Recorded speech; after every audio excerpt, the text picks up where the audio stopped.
बच्चों, आपका स्वागत है स्ट्रिंग फिजिक्स क्लास की यूट्यूब चैनल में। आप सॉल्व कर रहे हैं एससी वर्मा बुक से वेक्टर चैप्टर का 9 number question.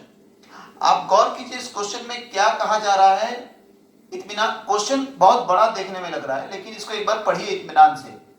A mosquito net over A 7 feet into 4 feet bed.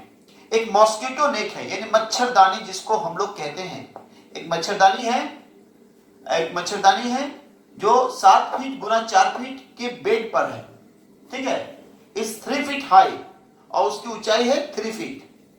The net has a hole at one corner. मच्छरदानी जो है उसके एक कॉर्नर पे छेद है। अक्सर हमारे घर में भी मच्छरदानी के एक कॉर्नर पे छेद हो जाया करते हैं, तो हम लोग सील लेते हैं बस, यानी मच्छरदानी के एक कॉर्नर पर छेद है। ठीक है, hole at one corner of the bed through which a mosquito enters the net, जिसके जरिए एक मॉस्किटो यानी मच्छरदानी में घुसता है। इट फ्लाइज एंड सिट्स, ये उड़ता है और बैठता है at the diagonally opposite corner. मतलब एक मच्छरदानी है, उसके एक कॉर्नर पे छेद है और उससे मच्छर घुसता है और उड़ के बैठता है दूसरे कॉर्नर पर डायगोनली अपोजिट। डायगोनल ऐसे होता है, एकदम डायगोनली अपोजिट कॉर्नर पर बैठता है मच्छरदानी के। तो find the magnitude of the displacement of the mosquito. Mosquito का क्या डिस्प्लेसमेंट हुआ उसको निकालिए ए में। बी में कह रहा है taking hole as the origin the length of the bed as the x axis, यानी बेड का जो लंबाई है उसको x axis मानिए, its width as the y axis and vertically up as the z axis. Write down the components of the vector. चलिए इस question को आप लोग पहले नोट करें। मैं इसको मिटाऊंगा बनाने के लिए, क्योंकि मेरे बोर्ड का स्पेस खत्म हो चुका है।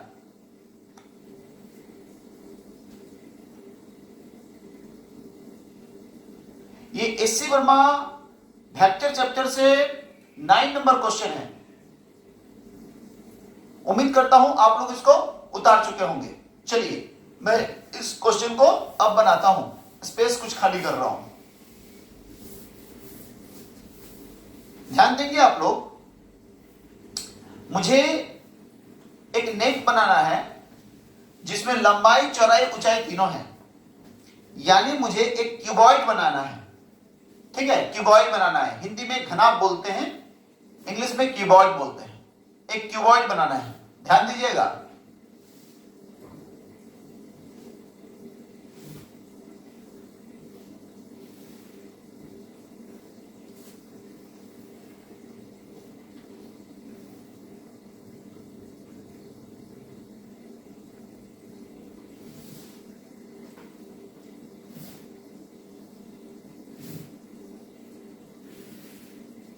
ठीक है,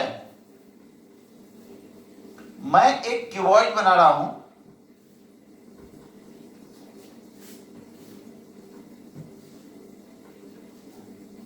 क्लियर, ये क्यूबॉइड है।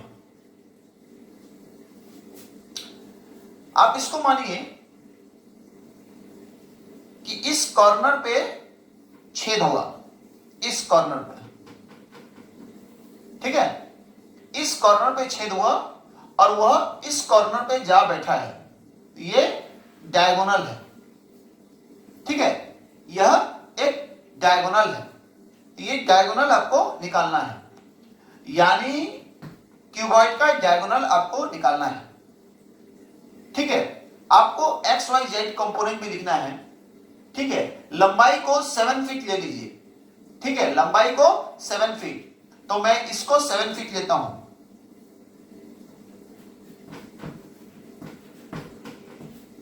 जो एक्स एक्सिस, वाई एक्सिस को आप ले लीजिए 4 फीट और जेड एक्सिस को आप ले लीजिए 3 फीट जो हाई है।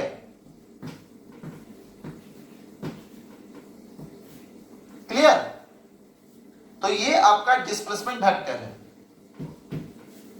क्लियर, तो तो डिस्प्लेसमेंट वेक्टर को मैं अगर लिखना चाहूं तो लिखूंगा vector r is equal to, ध्यान दीजिएगा, 7i plus 4j plus 3k, अगर वेक्टर में लिखना चाहूं तो।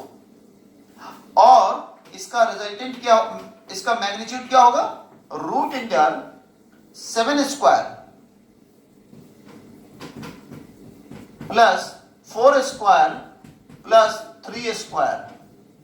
आपको पता है 7 स्क्वायर यानी 49, 4 स्क्वायर यानी 16 और 3 स्क्वायर मीन्स 9। ठीक है, अगर आप तीनों को जोड़ते हैं तो आपको क्या मिलेगा, 49 प्लस 16 प्लस 9, यानी आपको मिला 74। तो आप कह सकते हैं रूट अंडर 74 फीट जो है ये इसका डिस्प्लेसमेंट होगा। क्या होगा, ये इसका डिस्प्लेसमेंट होगा एक मच्छर का मच्छरदानी में। और उसका एक्स कंपोनेंट अगर लिखना है तो हो जाएगा, बी में इसका एक्स कंपोनेंट लिखना है, वो हो गया 7i। वाई कंपोनेंट लिखना है दैट इज 4 और जेड कंपोनेंट लिखना है वो हो गया आपको 3। ठीक है, तो आर एक्स एक्स कंपोनेंट हो गया 7, आर वाई डिस्प्लेसमेंट का Y component 4 and R Z Z component हो गया 3। ये सारे फीट में है। ठीक है, ये क्वेश्चन बहुत आसान था, इसको बिना वेक्टर के भी आप आसानी से बना सकते थे क्योंकि ये क्यूबॉइड के डायगोनल है। और आपको पता है क्यूबॉइड के डायगोनल का फॉर्मूला होता है root under L square plus B square plus H square. उससे भी आप इसका रिजल्ट रूट इंटर 74 फीट निकाल सकते थे। इस क्वेश्चन का सॉल्यूशन को नोट करें। आप वीडियो को रोक कर भी, पॉज करके भी लिख सकते हैं। चलिए, अगर आपको कोई प्रॉब्लम है फिर भी तो आप कमेंट बॉक्स में जाकर लिख सकते हैं। मैं कोशिश करूंगा आपके सारे प्रश्नों का उत्तर देने के लिए।